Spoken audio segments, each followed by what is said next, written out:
Hello dear student, आज के इस वीडियो में हम लोग पढ़ेंगे कक्षा 7 के विज्ञान और उसके अंतर्गत अध्याय 11। क्योंकि 1 से लेकर 10 तक के अध्याय को मैंने पहले ही पढ़ा दिया है बहुत अच्छे से और समझा दिया है और लिखवाया भी है, तो आपने ज़रूर देखा होगा। अगर आपने नहीं देखा होगा तो जाके एक बार ज़रूर देखिए, ठीक है। और इस वीडियो के माध्यम से भी अध्याय 11 को मैं आपको अच्छे से बताऊँगा, समझाऊँगा और लिखवाऊँगा। तो चलिए बिना देरी के वीडियो को स्टार्ट करते हैं। अध्याय 11 का जो नाम है यह है प्रकाश। प्रकाश होता क्या है? जी हाँ, प्रकाश होता क्या है? यही प्रकाश क्या होता है, प्रकाश का परावर्तन क्या होता है, अवतल दर्पण क्या होता है, उत्तल दर्पण क्या होता है, दर्पण क्या होता है, समतल दर्पण क्या होता है, ये सभी के बारे में इस अध्याय में हम लोग पढ़ेंगे, जानेंगे और अच्छे से समझेंगे। यहाँ देखिए, जो काम की बातें होगी ना वही मैं आपको हमेशा बताता हूँ, समझाता हूँ और हमेशा भी लिखवाता हूँ उसको।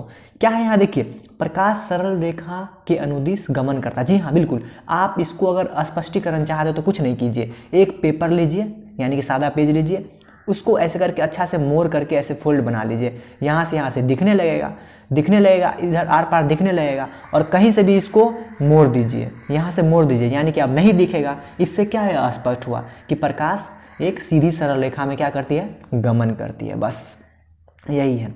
और यहाँ देखिए, प्रकाश आपने समझ गया क्या होता है, जो किसी वस्तु को क्या करती, देखने में सहायता करती, वही होती है प्रकाश। एक होता है क्या, प्रकाश का परिवर्तन। देखिए कोई भी क्या है, कोई भी जैसे कि यहाँ पे आप रख दिए शीशा, दर्पण, ठीक है, दर्पण रख दिए और दर्पण पर प्रकाश ऐसे पड़ती है और मुड़ करके सीधे दूसरी दिशा में चली जाती है ना, इसे क्या कहते हैं, प्रकाश का परावर्तन कहते हैं। यानी कि प्रकाश जब दर्पण पर पड़ती है मुड़कर दूसरी दिशा में चली जाती है, उसे क्या कहते हैं, प्रकाश का परावर्तन कहते हैं। यहाँ पे लिखा भी हुआ है, दर्पण द्वारा प्रकाश की दिशा का यह परिवर्तन प्रकाश का परिवर्तन कहलाता है। यानी कि जो दिशा बदल जाता है ना, उसको दर्पण पे पड़ने के बाद उसे क्या कहते हैं, प्रकाश का परावर्तन कहते हैं। देखिए जो काम की बात है वही मैं आपको बता। देखिए यहाँ पे क्या लिखा हुआ है, प्रतिबिंब। प्रतिबिंब क्या होता है, प्रतिबिंब होता है जब किसी भी वस्तु पर प्रकाश पड़े, ठीक है, कोई वस्तु है, इस पे क्या है, प्रकाश पड़े, इस पे प्रकाश पड़े, इस पे प्रकाश पड़े और इससे बनी जो आकृति होती है उसे क्या कहते हैं, क्या कहते हैं, उसे प्रतिबिंब कहते हैं। यानी कि कोई वस्तु है, जैसे कि दर्पण है, दर्पण के पीछे जो चित्र बनेगा ना हमारा, उसे क्या कहते हैं, प्रतिबिंब कहते हैं, ठीक है। हम लोग जो दर्पण के सामने खड़े होंगे तो हम लोग को क्या कहा जाएगा, बिंब कहा जाएगा। क्या, बिंब कहा जाएगा, हम लोग को बिंब कहा जाएगा। और हमारा जो तस्वीरें बनेगी उसे क्या कहते हैं, प्रतिबिंब कहते हैं, शुद्ध हिंदी में इसे, ठीक है, जो तस्वीरें। और एक होता है क्या, सीधा प्रतिबिंब, है ना, जो हमारा एकदम सीधा तस्वीर बनती है ना उसे क्या कहते हैं, सीधा प्रतिबिंब कहते हैं। और जो उल्टा बनती है उसे वास्तविक प्रतिबिंब कहते हैं, बस यही है। और देखिए यहाँ पे एम्बुलेंस है, कभी कभी एम्बुलेंस हमेशा उल्टा लिखा रहता है, उसका कारण पता है क्या है, क्योंकि जब दूसरा ड्राइवर जो देखेगा ना आगे वाला गाड़ी से, जो यहाँ पे शीशा लगा रहेगा, उसमें उसको सीधा नजर आएगा। इस कारण से एम्बुलेंस हमेशा उल्टा लिखा रहता है। क्यों, क्योंकि देखिए ये गाड़ी में एम्बुलेंस उल्टा लिखा हुआ है ना, अब पीछे से कोई गाड़ी आता होगा या फिर आगे से कोई गाड़ी आता रहता है, तो ये जो लिखा है ना उसके शीशा के हेडलाइट जो होता है, जो देखने वाला होता है पीछे, उसमें उसको सीधा सीधा नजर आएगा। इस कारण से एम्बुलेंस उल्टा लिखा रहता है, ठीक है, आपने समझ गया होगा। और यहाँ देखिए क्या लिखा हुआ है, गोलीय दर्पण। गोलीय दर्पण क्या होता है, देखिए गोलीय दर्पण होता है जो गोल होता है, ठीक है, और उस पर जो हम अपना तस्वीर देख सकते हैं उसे गोलीय दर्पण कहा जाता है। खोखला होता है एकदम, पीछे से एकदम पेंट होता है, एकदम पीछे से पेंट होगा, आगे से वो आपका तस्वीर दिखा रहा होगा, उसे क्या कहते हैं, गोलीय दर्पण कहते हैं, ठीक है। और गोलीय दर्पण कितने प्रकार का होता है, 2 प्रकार का होता है गोलीय दर्पण, एक अवतल दर्पण और दूसरा उत्तल दर्पण होता है। बस ये सभी के बारे में हम आपको एक बार लिखवाते हैं बहुत अच्छे से। सबसे पहले आपको लिखना है आपके अपने कॉपी में, प्रकाश। प्रकाश होता क्या है, जो किसी वस्तु को देखने में क्या करती है, सहायता करती है, उसे क्या कहते हैं, प्रकाश कहते हैं। एक होता है प्रकाश का परावर्तन, है ना, प्रकाश को दर्पण पर पड़ने के बाद मुड़कर दूसरी दिशा में जाने की प्रक्रिया को क्या कहते हैं, प्रकाश का परावर्तन कहते हैं, ठीक है। आपको मैंने बताया भी था। प्रतिबिंब किसे कहते हैं, किसी वस्तु पर प्रकाश पड़ने से बनी आकृति को क्या कहते हैं, प्रतिबिंब कहते हैं, ठीक है। शीशा रहता है, उस पर प्रकाश पड़ती है और हमारा तस्वीर बनता है, उसे क्या कहते हैं, प्रतिबिंब। प्रतिबिंब 2 तरह का होता है, एक होता है वास्तविक, एक होता है आभासी, ठीक है। वास्तविक होता है, इसे पर्दे पर उतारा जा सकता है, यानी कि वास्तविक होता है तो यानी क्या होता है, उल्टा होता है, इसको पर्दे पे उतारा जा सकता है, इसको पर्दे पे उतारा नहीं जा सकता क्योंकि ये सीधा होता है। आभासी का मतलब क्या होता है, सीधा। आभासी का मतलब सीधा प्रतिबिंब होता है, वास्तविक का मतलब उल्टा होता है, ठीक है। और यहाँ देखिए क्या लिखा हुआ है, एक होता है क्या समतल दर्पण, एक होता है समतल दर्पण। समतल दर्पण पर प्रतिबिंब सीधा और वस्तु के बराबर बनता है। ठीक है, अपने घर में जो आप शीशा देखते हैं ना, दर्पण देखते हैं, वो क्या है, समतल दर्पण का उदाहरण है। जी हाँ, उस पर सीधा और वस्तु के बराबर ही तस्वीर बनता है, इसलिए उसको क्या कहा जाता है, समतल दर्पण। तो आपसे मैं अगर पूछूं कि समतल दर्पण पर कैसा प्रतिबिंब बनता है, तो आप बोलेगा सीधा बनता है। कैसा, सीधा और वस्तु के बराबर। और एक और बात, दर्पण की जितना दूरी हम लोग जाएंगे ना, जितना दूरी मतलब उसके नज़दीक जितना दौड़ते हुए आएंगे ना, उतना ही दूर से उसका प्रतिबिंब भी दौड़ते हुए आएगा। जितना दूरी पे हम खड़ा रहते हैं ना, उतना ही दूर पे उसका प्रतिबिंब भी बनते रहता है। ये समतल दर्पण का बात है। देखिए समतल दर्पण, ये शीशा है, यहाँ पे कोई वस्तु खड़ा है, ठीक है, यहाँ पे कोई खड़ा है, इसका अगर दूरी 5 मीटर है ना, तो इस प्रतिबिंब का जो अंदर प्रतिबिंब बना उसका भी दूरी क्या होगा, 5 मीटर होगा। बस यही है, यानी जितना इधर हुआ इतना उधर भी दूरी होगा। ये बहुत मतलब महत्वपूर्ण बातें हैं कि जितना दूरी इधर वस्तु का बनता है उतना इधर कितना क्या बनता है, प्रतिबिंब का भी दूरी होता है। एक क्या होता है, अवतल दर्पण, जिसका परावर्तन सतह धंसा हुआ रहता है, उसे क्या कहते हैं, अवतल दर्पण कहते हैं। ठीक है, देखिए किस तरह से ये तस्वीर को आपको बनाना है, आपकी कॉपी पे लिखना है। जी हाँ, ये सभी लिखना है। देखिए किस तरह से ये हुआ ना, और ऐसे ऐसे ऐसे ऐसे करके ऐसे ऐसे करके ऐसे ऐसे करके क्या है, ये दर्पण का ये मतलब क्या है, इस पेंट किया हुआ है, इसका मतलब क्या है, पेंट किया हुआ है, यानी कि इसको पोता गया है पीछे से। इसका परावर्तन सतह या जहाँ से हम लोग देखेंगे क्या है, ये धंसा हुआ होता है। पता है इस दर्पण का उपयोग इस्तेमाल कहाँ कहाँ होता है, देखिए इसका कहाँ कहाँ होता है, हजामती में, यानी कि जब हम लोग जाते हैं बाल कटवाने के लिए हजाम के पास, तो वहाँ पे अवतल दर्पण का प्रयोग किया जाता है। डॉक्टर जो आँख, कान, नाक, गला ये सभी देखते हैं, ये कैसे देखते हैं, ये अवतल दर्पण से देखते हैं। जी हाँ, यहाँ पे जो डॉक्टर देखते हैं ना, वो रखे रहते हैं अपने पास में क्या, अवतल दर्पण, उनसे वो चेक कर लेते हैं। और कार के स्कूटर जो होता है, जैसे कोई गाड़ी है, उसके ठीक सामने में जो लाइट लगा हुआ था, दो दो लाइट लगा हुआ रहता है, जिससे वो देखते रहता है आगे, उस लाइट के चारों तरफ से जो लगा रहता है, पता है क्या, वो होता है अवतल दर्पण। ठीक है, या फिर टर्च देखे ना आपने, टर्च देखे होंगे, टर्च से ऐसे बढ़ते हैं तो साइड में उसे लगे रहते हैं, कुछ दर्पण के तरह लगे रहते हैं, वो क्या होते हैं, वही तो होते हैं अवतल दर्पण।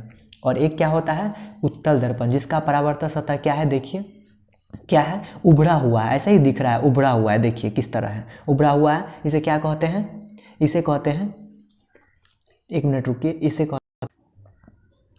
कहते हैं क्या कहते हैं, इसे उत्तल दर्पण कहते हैं। क्या है, इसका परावर्तन सतह क्या है, उभरा हुआ है, इसलिए इसको क्या कहते हैं, क्या कहते हैं, इसको उत्तल दर्पण कहते हैं। और इसका उपयोग क्या होता है, वाहन के साइड मिरर में होता है। इसका उपयोग किस में होता है, वाहन के साइड मिरर में होता है, इसलिए इसको क्या कहते हैं, उत्तल दर्पण। यानी मैं आपसे अगर पूछूं कि अवतल दर्पण किसे कहते हैं, तो बोलिएगा तुरंत आप, जिसका परावर्तन सतह क्या होता है, धंसा होता है, और जिसका परावर्तन सतह उभरा होता है, उसको उत्तल दर्पण कहते हैं। और अवतल दर्पण का एक दो उदाहरण में सीधे ऐसे प्रश्न पूछे जाते हैं कि डॉक्टर द्वारा नाक, कान, गले आदि देखने में किस दर्पण का उपयोग होता है, आप तुरंत बोलेगा किसका, अवतल दर्पण का। या फिर गाड़ी के साइड मिरर के रूप में, मतलब समझ रहे कहाँ, जैसे गाड़ी हुआ ना, तो एक शीशा होता है पीछे के लोग को देखने के लिए, पीछे के लोगों को देखने के लिए एक शीशा होता है, वो जो शीशा लगा रहता है ना, वही है साइड मिरर। मिरर मतलब शीशा होता है, ठीक है, दर्पण होता है, तो उसका उपयोग किस में, उत्तल दर्पण में होता है। ठीक है, तो आपने ये समझ गया होगा बहुत अच्छे से।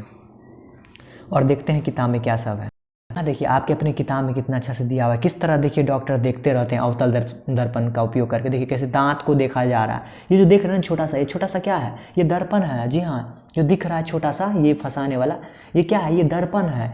कौन सा दर्पण है, अवतल दर्पण है। मैंने अभी जस्ट बताया कि दांत, गला ये सब देखने में किसका उपयोग होता है, अवतल दर्पण का होता है। देखिए किस तरह से देखा जा रहा है, किस तरह से मुंह देखा जा रहा है, यही तो है। देखिए टॉर्च होता है ना, टॉर्च के जो साइड में किस तरह से लगा हुआ है, कौन सा दर्पण है, अवतल दर्पण है। जी हाँ, मैंने आपको बताया अभी कि कौन सा दर्पण है, अवतल दर्पण है, आपने समझ गया होगा।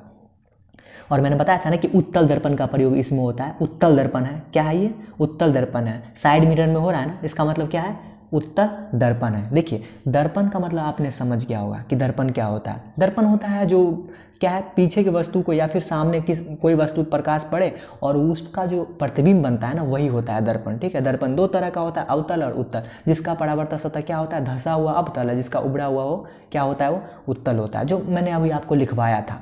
उसी प्रकार से देखिए क्या है, लेंस है, क्या लेंस होता है। पता है लेंस क्या होता है, आपने कभी चश्मा तो देखा ही होगा, चश्मा आप लोग पहनते होंगे। चश्मा जब पहनते हैं ऐसे करके पहनते हैं ना, ऐसे करके जो चश्मा पहनते हैं, तो ये चश्मा क्या है, आर पार दिखते रहता है, आर पार दिखते रहता है। इसका मतलब क्या है, ये क्या है, लेंस है। ठीक है, ये पारदर्शी पदार्थ होता है। क्या होता है, पारदर्शी पदार्थ, यानी कि जिनसे आर पार दिख जाए उसे क्या कहते हैं, पारदर्शी पदार्थ कहा जाता है।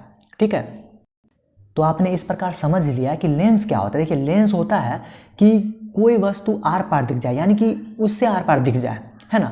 यानी कि आप छोटा सा उदाहरण देखिए, ये क्या है, ये जो बड़े अक्षर देखा जा रहा है ये क्या है, ये लेंस है। जी हाँ, ये लेंस है। देखिए छोटे अक्षर को कैसे बड़े करके देखा जा रहा है, इसे क्या कहते हैं, लेंस कहते हैं। लेंस भी दो प्रकार के होते हैं। कौन कौन होते हैं, एक होते हैं उत्तल लेंस, एक होते हैं क्या, अवतल लेंस। जैसे दर्पण में आपने पढ़ा है क्या होता है, अवतल और उत्तल क्या होता है, दर्पण आपने पढ़ा है ना, वैसे ही होता है। देखिए इस पे ना प्रतिबिंब भी कैसा कैसा प्रतीत होता है, कैसा बनता है। जैसे उत्तल दर्पण जो होता है ना, इसमें मैंने बताया नहीं, उत्तल दर्पण जो होता है ना उसमें हमेशा सीधा प्रतिबिंब बनता है, और अवतल दर्पण में मतलब उल्टा ही बनता है हमेशा। लेकिन एक बार बस जितना नज़दीक होता है ना, जितना नज़दीक होता है वस्तु, बस एक बार उसमें थोड़ा सा क्या सीधा बनता है, बाकी हमेशा अवतल में उल्टा और उत्तल में सीधा दर्पण बनता है, मतलब प्रतिबिंब बनता है। मैं आपको भी लिखवाऊंगा, ठीक है। और लेंस आपने पता कर ही लिया कितने प्रकार के होते हैं, दो प्रकार के। देखिए ये सब लिखा हुआ है इसमें, जो किनारे की अपेक्षा क्या है, बीच में क्या होते हैं, मोटे होते हैं। उसे देखिए किनारा कैसे पतला है, बीच में कैसे मोटा है ना, तो कौन सा है, उत्तल लेंस है। और ये देखिए यहाँ किनारे के अपेक्षा किनारा में क्या है, मोटा है ना, और बीच में क्या है, पतला है ना, तो इसे क्या कहते हैं, अवतल लेंस कहते हैं। आपने अवतल और उत्तल समझा, नहीं समझा। देखिए साइड किनारा में अगर पतला हो तो क्या होगा, उत्तल लेंस, और साइड किनारा में अगर मोटा हो, है ना, किनारा में अगर मोटा हो तो क्या होगा, अवतल लेंस होगा। चलिए इसे आपको कॉपी पे नोट डाउन करवाते हैं। इसे तो आपने लिख ही लिया होगा, इसे आपको लिखना था, ठीक है ना, ये सभी को लिखना था। यानी कि पहला पेज आपको क्या था, ये था, दूसरा पेज ये था, और अब जो लिखना है तीसरा पेज ये। देखिए क्या होता है, क्या है, लेंस। लेंस क्या है, एक पारदर्शी पदार्थ है, ठीक है। आपको पता चल गया, मैंने बताया भी था कि लेंस जिससे आर पार दिख जाता है, इसलिए क्या है, पारदर्शी पदार्थ है। ये बहुत बड़े अध्याय बनेंगे कक्षा 10 में, अगर आप पढ़िएगा तो ये बहुत बड़े अध्याय बनेंगे। अभी आप कक्षा 7 में है, इसलिए इसे शॉर्ट टर्म में आपको बस जाना है, ठीक है। ये देखिए उत्तल लेंस में क्या है, जो किनारे की अपेक्षा बीच में क्या होता है, मोटा होता है, और इसे क्या कहते हैं, अभिसारी लेंस कहते हैं। क्या, ये प्रकाश पड़ने के बाद इसे प्रकाश को क्या कर देते हैं, अभिसरित कर देते हैं, इसलिए क्यों, क्या मतलब क्या कहा जाता है इसको, अभिसारी लेंस कहा जाता है। और अवतल लेंस है, किनारों की अपेक्षा बीच में क्या होता है, पतला होता है, किनारों की अपेक्षा। देखिए है ना, ये चित्र भी आपको बनाना ही है साथ में, जी हाँ, ये चित्र भी बनाना है और ये लिखना भी है। तो किनारे की अपेक्षा बीच में क्या होगा, पतला होता है, उसे क्या कहते हैं, अपसारी लेंस कहते हैं, ठीक है। या फिर इसको अवतल लेंस तो कहते हैं, लेकिन इसका ऐसे करके डायरेक्ट पूछा जाता है प्रश्न की, निम्नलिखित में से किसे अपसारी लेंस कहते हैं, तो तुरंत टिक मारिएगा, किसमें, अवतल लेंस में मारिएगा। अपसारी क्योंकि प्रकाश पड़ने के बाद जो है ना उसको अपसरित कर देता है, ठीक है। एक क्या करता है, प्रकाश पड़ने के बाद क्या करता है, प्रकाश पड़ने के बाद ऐसे करके फैलाता है, मतलब एक करता है ऐसे करके जमा, और एक क्या करता है, फैलाता है, बस यही है। इसलिए इसको कहा जाता है अपसरित और क्या, अभिसारी कहा जाता है। अभिसारी क्यों कहा जाता है, इसको प्रकाश पड़ने के बाद ऐसे करके ऐसे करके ऐसे करके यहाँ पे जमा कर देता है और ये फैलाता है, इसलिए इसको अपसारी और अपसारी कहा जाता है, अभिसारी कहा जाता है, ठीक है।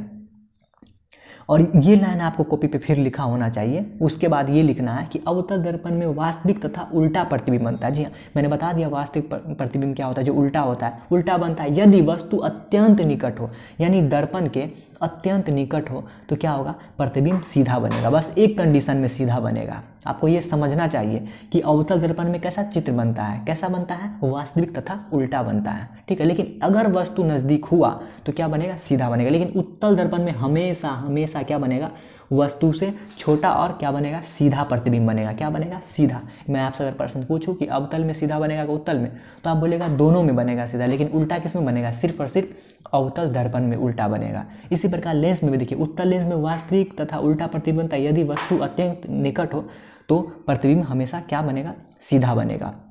अगर अत्यंत निकट हो तब, बस सेम कंडीशन जो अवतल दर्पण का कंडीशन है ना, वही सेम कंडीशन क्या है, उत्तल लेंस का है।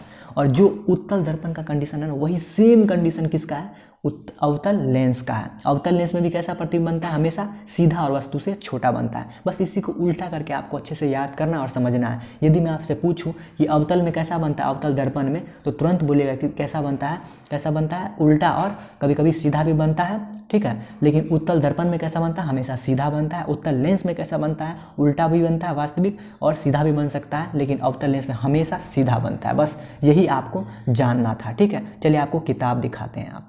तो इस प्रकार आपने अवतल लेंस उत्तल लेंस समझ लिया। देखिए वो जो बात मैंने बोला था ना कि अपसारी अपसारी, उसका देखिए कारण क्या है। देखिए ये है ना उत्तल लेंस है ना, देखिए किस प्रकार प्रकाश को एक जगह पे जाके जमा कर रहा था। क्या इसे कहते हैं, क्या कहते हैं, इसलिए इसको क्या कहते हैं, अभिसारी लेंस कहते हैं, क्योंकि प्रकाश को एक जगह पे इकट्ठा कर देता है और ये प्रकाश को फैला देता है, इसलिए क्या कहते हैं, इसे अपसारी लेंस कहा जाता है। ठीक है, बस यही बात था। और देखिए यहाँ सूर्य का प्रकाश आपने देखा होगा ना, सूर्य का प्रकाश जो होता है वो 7 रंगों का, क्या है मतलब श्वेत तो दिखता है लेकिन वो 7 रंगों का मिश्रण होता है। ठीक है, मतलब सफ़ेद जो होता है ना, सफ़ेद यानी कि श्वेत जिसे कहते हैं, ये श्वेत प्रकाश जो है ना वो 7 रंगों का मिश्रण होता है। आपको लगता है कि ये उजला है तो उजला नहीं, उजला नहीं होता, ये 7 रंगों क्या होता है, 7 रंगों का मिश्रण होता है। ठीक है, आपने इंद्रधनुष देखा है क्या? देखिए इंद्रधनुष पता है कैसे बनता है, मैं ये एक ही बार बोलूँगा और आपको अच्छे से समझ जाना है कि इंद्रधनुष पता है कैसे बनता है। जब आसमान में क्या होता है, बारिश होती है, जब हमारे मतलब क्या होता है, वायुमंडल में बारिश होती है या फिर हमारी धरती पर बारिश होती है, तो वायुमंडल में क्या होता है, यहाँ पे वायुमंडल में जलवाष्प की मात्रा जम जाती है। क्या कहा मैंने, जब वर्षा होती है तो वायुमंडल में जलवाष्प की मात्रा जम जाती है, और जब जम जाती है तो सूर्य का प्रकाश जब इस पर पड़ता है तो 7 रंगों में विभक्त हो जाता है। और इस प्रकार देख रहे हैं किस तरह 7 रंगों वाली इंद्रधनुष बना है। तो आपने समझ गया कैसे इंद्रधनुष बनता है, कि जब बारिश होती है ना तो सूर्य का प्रकाश पड़ता है उस बारिश के छोटे छोटे बूंद पे, और बूंद क्या काम करता है, प्रिज्म का। किसका, प्रिज्म का। अभी मैं बताऊंगा प्रिज्म क्या होता है। ठीक है, बूंद किसका काम करने लगता है, प्रिज्म का। और प्रिज्म पे प्रकाश पड़ने के बाद सीधे कितने रंगों में विभक्त होता है, 7 रंगों में। कितने में, 7 रंगों में। ठीक है, अभी मैं आपको लिखवाऊंगा तो आपने समझ गया इंद्रधनुष क्या होता है। देखिए ये देख रहे हैं ना, यही है प्रिज्म। क्या है ये, यही है प्रिज्म, ये प्रिज्म है और कुछ नहीं, ये प्रिज्म है। ये देख रहे हैं ना, ये प्रिज्म है। इस पे प्रकाश पड़ेगा सीधे 7 रंगों में विभक्त हो जाएगा। वो 7 का मैं भी आपको नाम लिखवाता हूँ। ठीक है, देखो कभी आपने सीडी देखे होंगे, सीडी देखे होंगे तो किस प्रकार, ये सीडी होता है जो गोल गोल चलते रहता है। ये सीडी होता है कि ये 7 रंग वाली दिखती रहती है कभी कभी, यही तो है। ये श्वेत होता है लेकिन जब घूमने लगती है तो श्वेत दिखती है, लेकिन जब रुकी रहती है तो 7 रंग वाली दिखती रहती है। यही तो है इंद्रधनुष जैसे। और एक और लाइन क्या है, न्यूटन की डिस्क। क्या है, न्यूटन की डिस्क। क्या है न्यूटन, देखिए जब श्वेत प्रकाश, देखिए जब श्वेत प्रकाश मतलब जब कलरफुल, जैसे कि 7 रंगों वाली अगर इसको तेजी से नचाएंगे तो कैसा उजला उजला दिखते रहती है ना, इसे तो न्यूटन की डिस्क कहा जाता है। आपने नहीं समझा, देखिए जब 7 रंगों वाली ऐसे ऐसे करके गोल सीडी को ऐसे घुमाएंगे तेजी से तो कैसा वाइट वाइट दिखने लगेगा, श्वेत श्वेत दिखने लगेगा। तो इसी डिस्क को क्या कहा जाता है, न्यूटन की डिस्क कहा जाता है। ठीक, चलिए कुछ कॉपी पे लिखते हैं। इस प्रकार आपने तो इसे पूरा लिख ही लिया होगा, आपने इसे तो पूरा लिख ही लिया होगा अच्छे से, इसे तो लिख ही लिया होगा। अब आपको जो लिखना है ये लिखना है। ठीक है, आपको लिखना है इंद्रधनुष में 7 रंग होते हैं। पहला का नाम लाल, नारंगी, पीला, हरा, नीला, जामुनी, बैगनी। ठीक है, इसे याद करने का ट्रिक्स बताऊं मैं, इसे याद करने का ट्रिक्स है बैजानी हॉपिनाला। शुद्ध हिंदी में लिख लीजिए कहीं पे, बैजानी हॉपिनाला।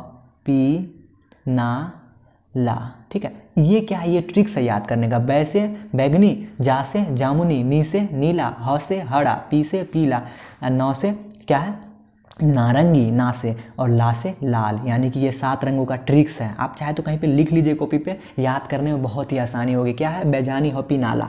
ठीक है, ट्रिक्स करने याद करने के 7 रंगों, क्योंकि कभी कभी पूछ देते हैं 7 रंग के नाम, तो आप कैसे बनाइएगा, इसलिए आपको अच्छे से इसे नोट डाउन कर लेना है कॉपी पे। ठीक है, तो आपने समझ गया कि इंद्रधनुष में कितने रंग होते हैं, 7, और कैसे इंद्रधनुष बनते हैं आपको मैंने कितने अच्छे से बताया। और श्वेत प्रकाश, ये क्या लिखा हुआ है, श्वेत लिखा हुआ है। श्वेत प्रकाश कितने रंगों का मिश्रण है, 7 रंगों का मिश्रण है। ठीक है, प्रिज्म, प्रिज्म क्या होता है, जिन पर श्वेत प्रकाश पड़ने के बाद, है ना, कोई प्रिज्म ऐसे करके प्रिज्म होता है, इस पे प्रकाश पड़ने के बाद कितने रंगों में विभक्त हो जाता है, 7 रंग में विभक्त होता है। इसे क्या कहते हैं, इसे प्रिज्म कहते हैं। प्रिज्म किसे कहते हैं, जिन पे प्रकाश पड़ने के बाद कितने रंगों में विभक्त होता है, 7 रंगों में, इसे क्या कहते हैं, इसे हम प्रिज्म कहते हैं। ठीक है, और एक क्या था लास्ट में, न्यूटन की डिस्क। 7 रंग वाली डिस्क तेजी से घूमती है जो श्वेत प्रतीत होती है, जिसे न्यूटन की डिस्क कहते हैं। ठीक है, इसे आपको कॉपी पे नोट डाउन करना है। ठीक है, आपको इसे कॉपी पे नोट डाउन करना है, अच्छे से करना है। आपने समझ गया इंद्रधनुष, प्रिज्म समझ गया, न्यूटन की डिस्क समझ गया, आपने समझ गया कि अवतल उत्तल दर्पण पे कैसा तस्वीर बनता है, कैसा बिंब का स्थिति क्या होता है, प्रतिबिंब कैसा होता है, लेंस आपने समझ गया, आपने दर्पण समझ गया। ठीक है, आपने प्रकाश क्या होता है जो किसी वस्तु को देखने में हमें सहायता करते हैं, उसे प्रकाश कहते हैं। अपनी कॉपी पे नोट डाउन कीजिएगा अच्छे से। ठीक है, चलिए किताब एक बार देखते हैं। तो इस प्रकार मैंने आपको अच्छे से बता दिया कि अवतल लेंस क्या होता है, अवतल दर्पण क्या होता है, उत्तल लेंस क्या होता है, अवतल दर्पण, प्रतिबिंब, बिंब। बिंब मतलब क्या, जो हम लोग देखते हैं ना, तो हम लोग का चेहरा बिंब हुआ, और जो उस पर दर्पण पे बना तस्वीर उसे प्रतिबिंब कहते हैं। आवर्धक लेंस जो है ना, वस्तु का उल्टा, एकदम उल्टा सीधा, ये सभी तरह का तस्वीर बना दे, उसे क्या कहते हैं, आवर्धन लेंस।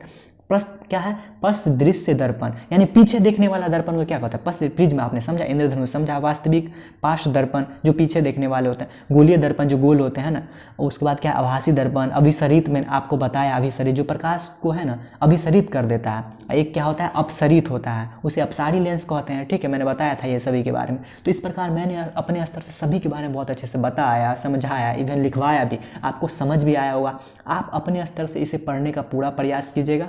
और हाँ, आप ये और थोड़ा मैं बात बताऊंगा, भी पूरा सुनना है। ये क्वेश्चन सब बनाने का प्रयास कीजिए, बन जाता है। ठीक है ना? देखिए कैसे दंत चिकित्सक हो जो होते हैं, जो दांत देखने वाले होते हैं, किसका कौन सा दर्पण? अवतल दर्पण। आपको मैंने बताया ना, ये सभी जो बताया वही बात से ये क्वेश्चन बन जाएगा। ये दर्पण दोनों में अंतर लिखे, अंतर सभी लिख दीजिएगा इसमें से। आप बनाने का प्रयास तो कीजिए। देखिए ये क्या है? आंगिक प्रश्न है। क्या बोल रहा है? देखिए, डेविड अपने प्रतिबिंब को समतल दर्पण में देख रहा है। दर्पण तथा उसके प्रतिबिंब के बीच की दूरी कितना है? देखिए, दर्पण और उसके बीच की दूरी यहाँ से वो देख रहा है कितना है?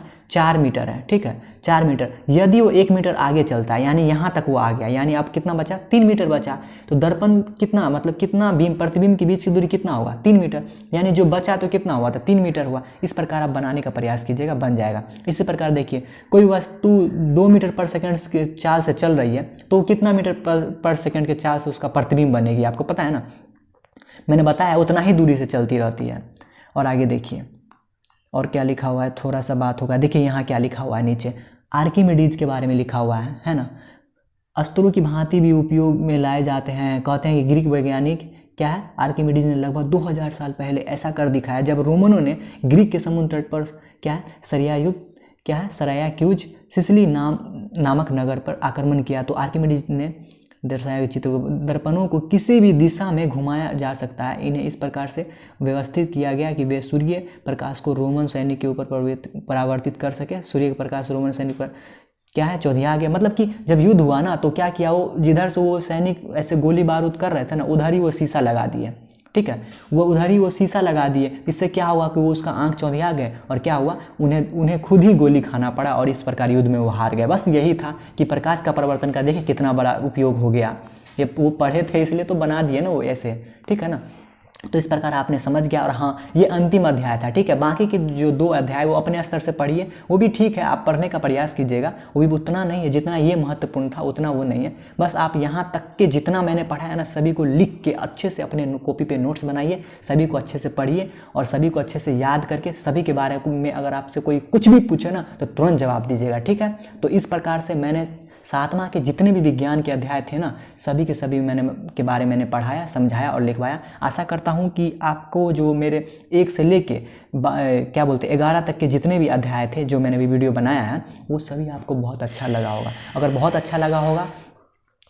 अच्छा लगा होगा हमारे वीडियो, तो हमारे चैनल को सब्सक्राइब कर दीजिएगा। इसी तरह हमारे चैनल पे कंटिन्यू रहिएगा। ठीक है, और कमेंट कर दीजिएगा कि आपको 1 से लेके 11 तक के जितने भी अध्याय आपको कैसा लगा, आपको समझ में आया कि नहीं, आप एक कॉन्सेप्ट के बारे में जानते हैं कि नहीं, आप ज़रूर कमेंट में हमें बताइएगा। ठीक है, तो इस प्रकार हमसे आप जुड़े रहिएगा। हम आपका इसका जो है ना वस्तुनिष्ठ प्रश्न जरूर करवाएंगे आपको। ठीक है, इसी तरह हमारे वीडियो पर बने रहिएगा।